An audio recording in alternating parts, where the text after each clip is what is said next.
안녕하십니까. 이지공 학원에서 민법을 강의하게 될 강사 배덕수 교수라고 합니다. 민법이 어렵죠. 민법 어렵다 하는 민법을 정복하면 공인중개사는 합격한다고 다들 그렇게 이야기합니다. 그래서 공인중개사를 요즘에는 중개고시라고 합니다. 중개고시. 그만큼 고시화가 돼 있습니다. 지금 그래 어렵게 출제되고 독학으로 공부하기는 좀 힘듭니다. 근데 이지공 학원에서는 쉽게 그 다음에 재미있게 여러분들을 가르치게 될 겁니다. 특히 민법은 방대한 대양이 물론 다른 과목도 방대합니다. 그러나 민법은 특히 방대합니다. 왜냐하면 민법이라는 거는 조문이 1118개의 조문이 있습니다. 거기에 학설이 있고 판례가 있습니다. 그러나 여러분들이 시험에 나오는 부분은 일정한 범위가 한정되어 있습니다. 그 한정된 부분을 제가 여러분들에게 쪽집게처럼 강의를 해 드릴 것입니다. 그리고 이 조문뿐만 아니라 우리가 판례가 있습니다. 판례가. 그래서 지금은 판례가 굉장히 중요시 됩니다. 지금 민법이 시험에 나오는 과목이 변리사라든가 변호사라든가 또는 각종 법무사라든가 공인중개사 시험 민법이 들어가지 않는 과목이 없는 실정입니다. 전부 다 판례 위주로 나옵니다. 여러분 시험도 40문항 중에 35문항이 다툼이 없으면 판례에 의한다라는 지문이 반드시 들어갑니다. 근데 이 판례만 가지고 암기하기에는 우리가 기억력에 한계가 있습니다. 그렇기 때문에 이 판례와 조문과 판례를 유기적으로 연결해 줘야 됩니다. 그런데 학설은 우리는 시험 문제에 나오지 않으니까 배제해 버린다. 그랬을 때 제가 오프라인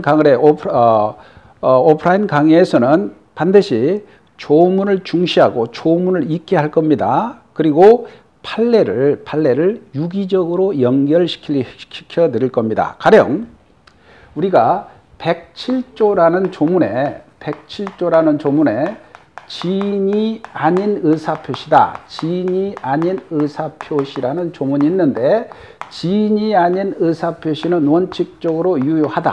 그러나 상대방이 알았거나 알 수 있었을 경우는 무효인데 그 무효를 가지고 모르는 제3자에게 대항할 수 없다. 이런 조문이 나옵니다.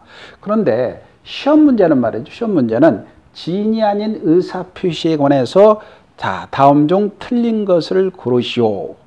이렇게 나옵니다. 그런데 조문을 가지고 반드시 이 조문은 들어가지만 판례를 물어본다는 것이죠. 판례는 이런 사건, A그룹 사건이 있는데 A그룹인데 국제그룹인데 A그룹이 전두환 시절에 일회재단을 만든다고 국가에서 얼마씩 내라라고 기부를 강요하게 되죠. 근데 A그룹에서는 적게 냈습니다. 낸다는 거는 기부죠. 증여했다는 거예요. 그런데 적게 되니까 당시 정권에 밉보여 가지고 A그룹이 해체당합니다. 해체당해서 이제 10수년이 지나서 A그룹에서는 그 회장이 내 그룹 재산을 돌려줘 소송을 제기하죠. 소송을 제기할 때 근거 조문을 민법 107조로 근거 조문을 제시합니다. 자, 내가 증여를 했다. 원칙적으로 유효하다. 근데 국가는 내가 진정으로 지인이 즉 내가 준다는 생각이 없다는 것을 알았거나 알 수 있었으니까 증여는 무효다라고 소송을 제기하죠. 그러니까 여기에서 판례가 나오는 거예요. 판례가 여기서 지인이 아닌 의사표시, 지인이라는 것은 진정으로 어떤 의사표시한 사람이 진정으로 마음속에 바라는 것, 이 바라는 것을 의미하는 것이 아니고 특정한 의사표시를 하려는 생각을 말한다. 이렇게 진의의 해석을 둡니다. 따라서 당신이 다른 기업도 다 내니까 나도 안 내면 안 되겠다라고 생각을 해서 증여를 했으면 요거는 진이 아닌 의사표시가 아니고 진의에 따른 행동이다 이 말이에요. 진의에 따른 행동이다. 따라서 지인이 아닌 의사표시가 아니기 때문에 증여로서 유효하다라고 해서 원고 패소 결정을 내려버립니다. 요 사안을 놓고 보면 요런 사실관계가 있고 근거 조문이 있고 판례가 나온다는 거죠. 그럼 우리 시험은 어떻게 나오느냐?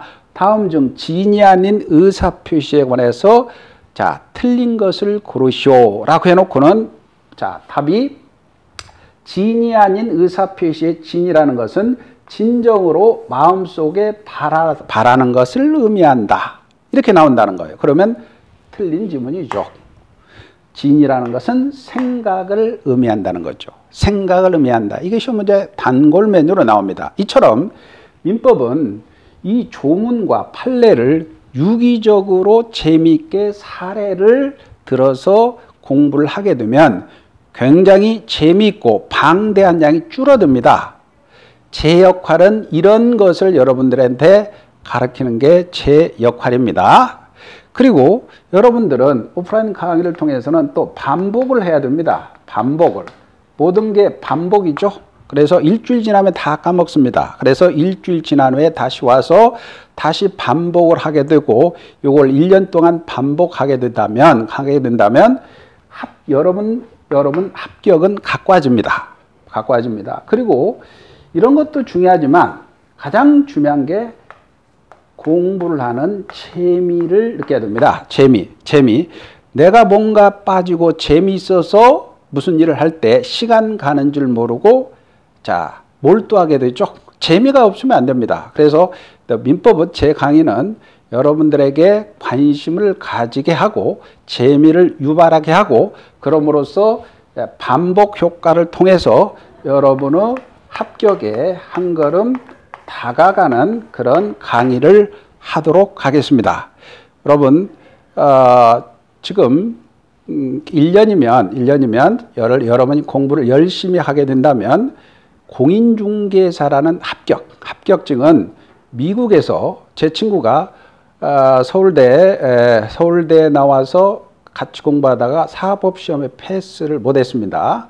그래서 미국으로 가서 하버드대 로스쿨 나왔습니다. 미국에서 변호사죠. 근데 변호사 활동을 하지 않습니다.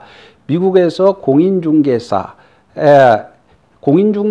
자격증을 취득해가지고 한국의 투자단을 유치해서 오는 거물이 되었습니다.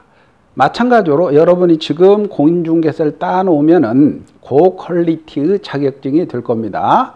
그렇기 때문에 1년 동안 열심히 공부하셔서 공인중개사를 따서 만약에 젊은 분이라면 국제적으로 거래할 수도 있고 또 앞으로는 글로벌 시대입니다. 그렇기 때문에 좋은 자격증이기 때문에 여러분 1년 동안 열심히 하셔서 자격증을 취득해서 여러분의 삶의 터닝 포인트를 맞이하시기 바랍니다. 그 역할을 제가 미력 하나마 도움을 주는 역할을 충분히 해드리겠습니다. 여러분 합격을 위해서 화이팅! 감사합니다.